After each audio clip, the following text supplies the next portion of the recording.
पढ़ेंगे। हमारे स्कूल का नाम है उच्च माध्यमिक विद्यालय बिटौली। हम 3 सर के साथ संस्कृत व्याकरण पढ़ेंगे। जैसा कि हमने सर ने हमें बताया कि संस्कृत का वो जो विच्छेद होता है संधि विच्छेद सम प्लस क्री प्लस वत्, ये शुद्ध आगमन में होता है। शुद्ध आगमन मतलब आगम मतलब मित्रवत। संस्कृत का अर्थ शुद्ध एवं परमार्जित भाषा है। परिमार्जित भाषा आराम से बोलो और आराम से सब उसको। हाँ, परिमार्जित भाषा है। हाँ। संस्कृत व्याकरण के क्षेत्र में त्रिमुनि हुए।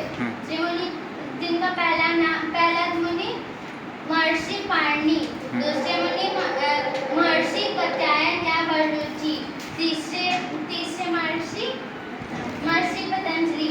व्याकरण शास्त्र के महत्वपूर्ण ग्रंथ अष्टाध्यायी जो महर्षि पाणिनि की रचना है। और अष्टाध्यायी में कुल 8 अध्याय हैं। प्रत्येक अध्याय में 4-4 पाद हैं। कुल मिलकर 8 × 4 यानी कि 32 पाद हैं तथा अष्टाध्यायी में सूत्रों की संख्या लगभग 4000 है, अर्थात 3997 जो भी हो सकता है, क्योंकि ये लगभग है। इसलिए महर्षि पाणिनि को सूत्रकार कहा जाता है। कात्यायनी यानी कि वररुचि को वार्तिकार कहा जाता है, क्योंकि कात्यायन ने वार्तिक लिखा। पतंजलि को भाष्यकार कहा जाता है, क्योंकि पतंजलि ने भाष्य लिखा है। संस्कृत के स्वर को अच कहते हैं। अच स्वर की संख्या 9 है।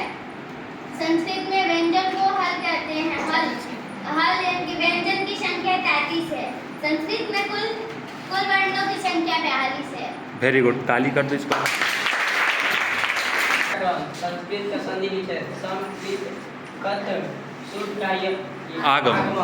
शुद्ध का आगमन। संस्कृत का अर्थ है कि शुद्ध एवं परिमार्जित भाषा। संस्कृत का व्याकरण के क्षेत्र में त्रिमुनि है। त्रिमुनि में पहला महर्षि पाणिनि, कात्यायन और वररुचि, तीसरा पतंजलि। व्याकरण शास्त्र का महत्वपूर्ण ग्रंथ अष्टाध्यायी है। अष्टाध्यायी जो महर्षि पाणिनि ने रचना है। हाँ, महर्षि पाणिनि की रचना है। अष्टाध्यायी में 8 अध्याय हैं। 8 अध्याय, प्रत्येक अध्याय में 4 पाद है।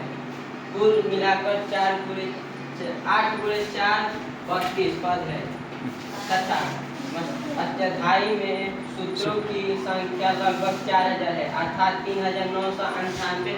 इसलिए महर्षि पाणिनि को सूत्रकार कहा गया है। कात्यायन वररुचि को वार्तिकार कहा जाता है, क्योंकि कात्यायन ने वार्तिक लिखा। पतंजलि को भाष्यकार कहा जाता है, क्योंकि पतंजलि ने भाष्य लिखा। संस्कृत में स्वर को अच कहते हैं। अच स्वर की संख्या 9 है। संस्कृत में व्यंजन को हल कहते हैं। हल व्यंजन की संख्या 33 है। संस्कृत में कुल वर्णों की संख्या 42 है। आज हम पढ़ेंगे संस्कृत व्याकरण। Very good. और संस्कृत का संधि विच्छेद सबसे पहले करेंगे। शम प्लस क्री प्लस कथ। इसमें सूट का आगमन होता है। आगमन मतलब मित्रवत।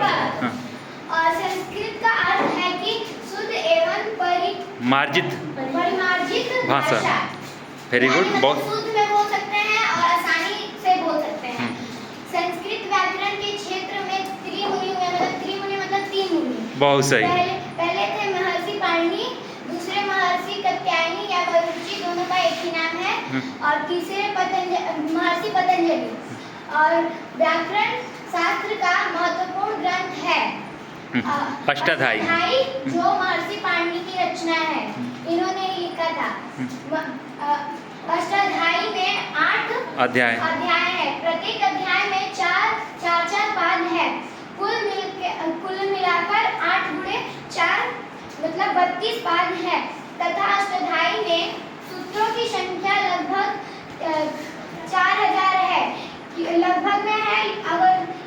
अच्छे से देखें तो 3998 है।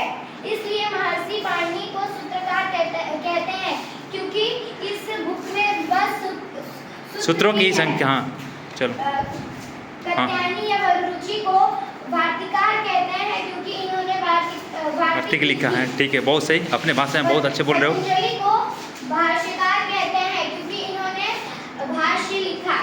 संस्कृत में स्वर्ण को अच कहते हैं और अच की संख्या 9 है। संस्कृत में व्यंजन को हल कहते हैं, हल की संख्या 33 है। संस्कृत में वर्णों को प्रत्याहार कहते हैं। नहीं, संस्कृत में वर्णों की संख्या 42 है। हाँ, ऐसे 42 है और इसे संस्कृत में प्रत्याहार कहते हैं। प्रत्याहार अलग हो गया, प्रत्याहार जो है महेश्वर सूत्र से बनते हैं, ठीक है ना। लेकिन संस्कृत में कुल वर्णों की संख्या कितनी है? 42। और जो प्रत्याहार तुम बोल रहे हो, प्रत्याहार भी कितने होते हैं?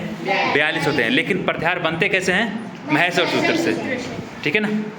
और महेश्वर सूत्र निकले कैसे? शिव के डमरू से जो 14 बार डमरू बजाए थे, तो महर्षि पाणिनि ने सुनकर महेश्वर सूत्र की रचना की थी, ठीक है ना। इसके बारे में हम आगे पढ़ेंगे और बहुत बढ़िया अपने भाषा में समझाया आपने और अच्छा लगा। इनके लिए एक तो